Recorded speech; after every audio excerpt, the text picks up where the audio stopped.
Good evening, Andy. Thank you for joining us after tonight's 2-1 victory against Boreham Wood. Just give us your overall thoughts, please. Obviously delighted, massive 3 points for us. Always been a really tough trip. Like I said, I think they could have almost gone top today if they'd have won. So their record speaks for itself, full of good players, create loads of chances. So we knew we had to be really at our best to get anything, and the lads stood up to it really well. Talk to us then, obviously going behind 1-0 to then obviously winning the game 2-1 and obviously coming to a difficult place like Boreham Wood. I think it was a good reaction. Like I said, we knew they were going to create stuff. We knew we were going to have to put bodies on the line. We knew Jazz were going to have to make saves, and we knew we were going to have to withstand pressure. But we had a lot of info on them. Done a good session Thursday night. The coaches and the staff got a good shape. But even then, we knew they were going to get opportunities. It was up to us to stand up, be counted, and equally to stay in the game. And like I said, they got their goal. But I did think we looked a threat on the break even before we did score.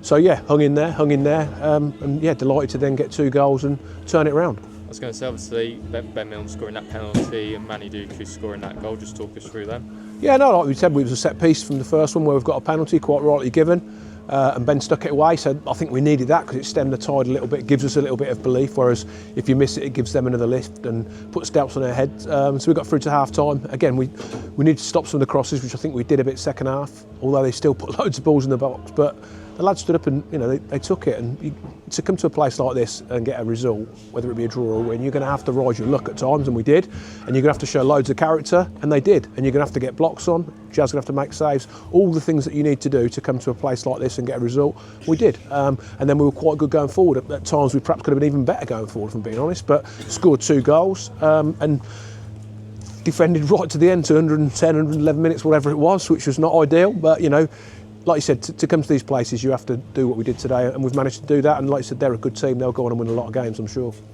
We've now got a week rest almost with training in between when we play Rochdale at 12:13 at home next week. What's your thoughts going into that game, and obviously coming back to the Lamb? Like I said, we've got to find some form at the Lamb because we've not been as good this year. Our away form's been good. We've been a threat. But to be fair, we've got a week now to prepare for that. But first and foremost, the lads need a rest. They've had a really busy week. To go to Forest Green the other night, play for 90 minutes almost with 10 players and put a real shift in, and then to come here to play one of the top teams who move the ball really well, has sapped a lot of energy. So they're going to enjoy the trip back. They're going to have a beer, which I want them to do. They've all got jobs to go back to Monday, as we say, so you have to enjoy these days because they don't come around very often, and they've earned the right, and we'll go again next week ready to put in another shift against Rochdale, who move the ball equally as well. So we know that's going to be tough. And then finally, over 100 supporters travelling today. Your final thoughts on them, please? Oh, always say the same. It's great to have them, and I think they're enjoying the away trips a lot this year because we're actually probably got more points away than we perhaps did the whole of last year, I'm guessing, if I looked at it. And they certainly put some good performances in. So they were, it was good support from them, and I think it's a two-way thing when we're doing what we're doing. They enjoy coming, and it's good to hear them, and it works both ways. Perfect. We'll catch up with you again soon. Thank you.